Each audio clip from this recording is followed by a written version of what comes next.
let's have a look at musical concepts. All right, your concepts are like all your components of music. So it says in the second column, it says terms used to describe these concepts. That's really important. You need to be able to talk about these concepts on the left with the right words. Because if you say in your exam, oh, the tone color was really happy, that doesn't tell me anything about the tone color, because it might not sound happy to me. If you say, oh, the pitch was really long, well, that doesn't make sense either. So I'm going to try and explain it to you, and I'll give you some examples as I go. Some of these we have covered before. So, Stephen, if we're talking about pitch in music, we are talking about high. I've only asked Stephen, thank you. High or low. Can you write that down, please? Okay. Now, pitch is also the melody. Okay. Just like in that last piece we heard, there's usually one layer of sound that stands out in the piece, and we call that the melody. Okay. Now, I've also taught you chords. What are the two types of chords I've taught you, Marianne? Major and minor. Very good. And they are going to be on your exam too. They fall into... Can you write major and minor? They fall into pitch as well, because you can move a major chord up or down. It can get higher or lower. So this would be a major chord moving higher in pitch. Whoops. Okay, guitar's a little bit out of tune there, but chords are able to go high or low in pitch, so they come under pitch. Okay? In your listening exam, I've also taught you that when you get two notes played one after the other, that they can move up or down in a step or a leap. A leap. Good. Can you write steps and leaps? Okay.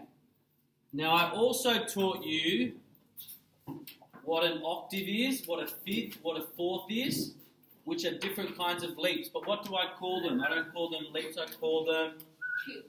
Scale? No, not scale. Starts with I. Intervals. Remember we did intervals last term.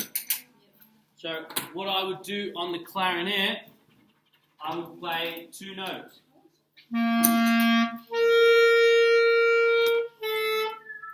So what interval was that, Marianne? It was an octave. Somewhere over the rainbow. Okay? So, now you will be relieved to know that intervals are not on your exam. So you don't need to go over those interval practices. Okay? But they still come under pitch. Okay? And then Emilio also told us scales. Now, scales are 1, 2, 3, 4, 5, 5, 4, 3, 2, 1. So scales are a series of steps. Just put steps in brackets next to scales, okay?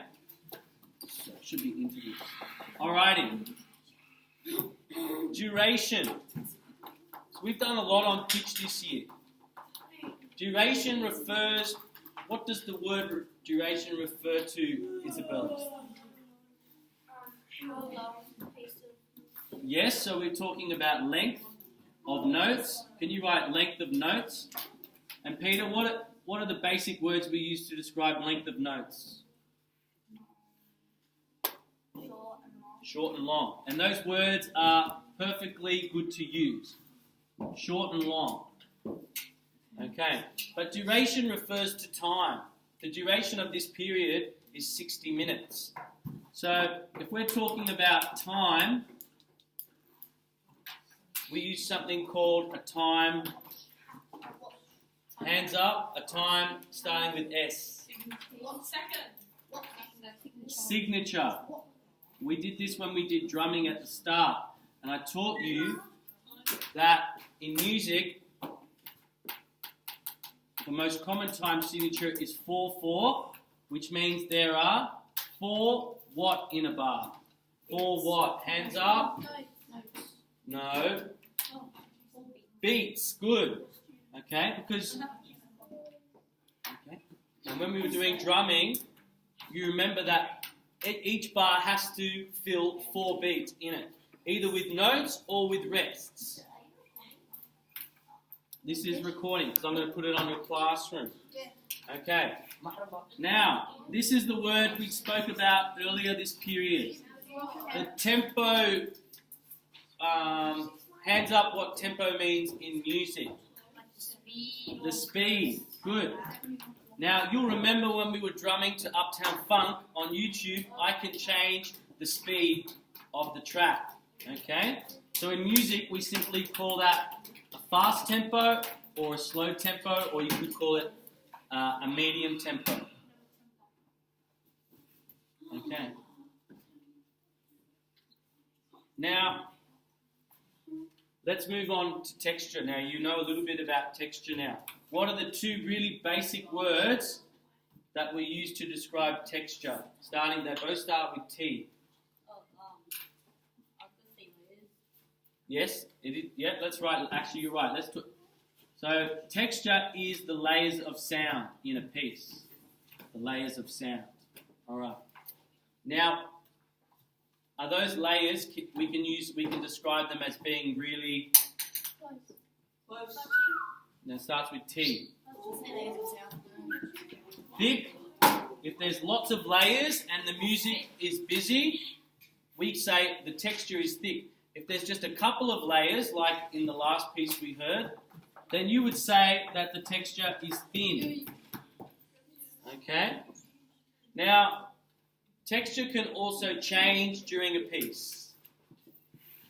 Okay? So, throughout a piece, a texture might increase or decrease at certain points. Okay? Now, texture is important because it builds to a climax. Okay? So I want you to write the word, let's write building to a climax. That's really important as well.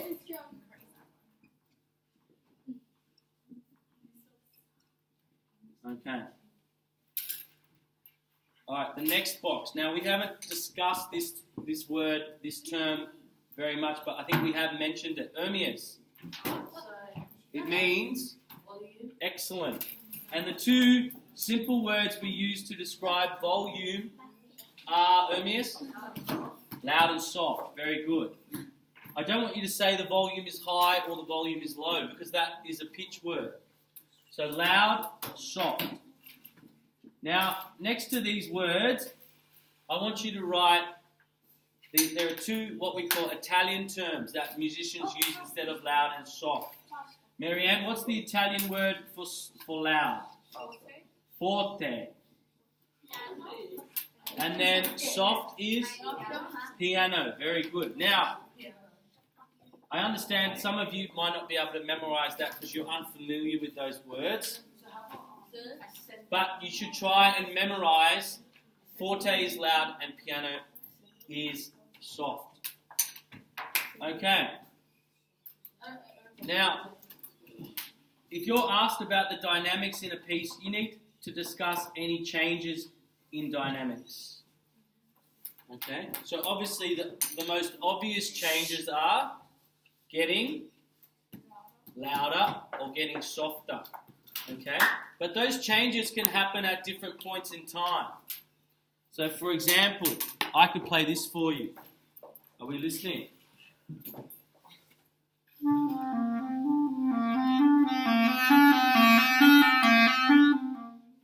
Okay. Now, obviously it was getting louder, but how was it getting louder? Jessica? Yes, but I'm talking about the rate of change. How is it getting louder? Gradually. Good. Excellent. Can you write that word, please? Just wait. Yes, Emilio. I know there's an Italian word for it. It's crescendo Yeah, and decrescendo. Yeah. Look, we're not going to do those words today, but if you know them, you can use them. Okay. So, what if the changes in volume were like this?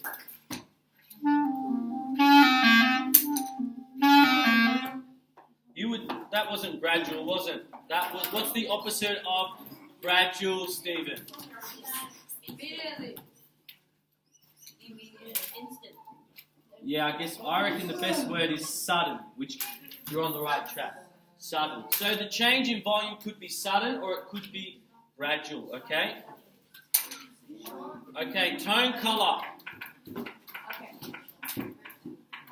Excuse me, eyes on the board, please. I hope you've got all of these terms written down.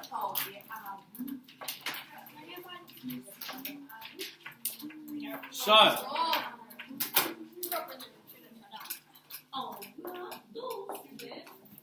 tone colour. We have 2 minutes left. I want you to write what the sound sounds like. That's what tone colour is. Okay, what the sound sounds like. Okay, so if we all recorded the same song in a recording studio with the same band, in the same key, at the same speed, each song would sound different because all of our singing voices has a different tone colour to each other. No one has the same voice. Okay? But what if, remember, for your exam, the topic is instruments of the orchestra. So you're going to have to describe the tone colour of a trumpet or of a violin. So you're going to need to come up with adjectives. So I'm going to play you the last post from the trumpet.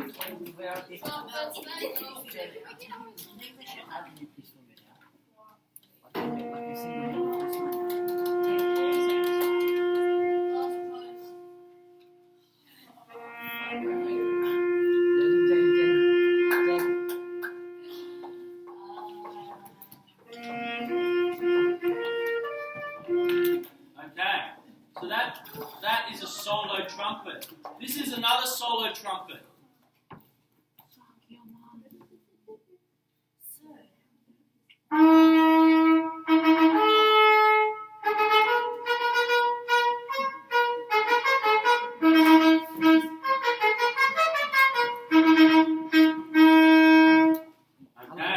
Okay. So they sounded quite different. They had a different mood and atmosphere to them as well. So, let's go back to the last post. How would you describe how that trumpet was being played? Wait a minute. Would you say that the sound was mellow? Yes. Yeah. Okay. And the other one we could sound as majestic. Alright, can you pack up please? Stay where you are. Stay where you are for prep. Sorry. Sit down. Sit down. Sit down.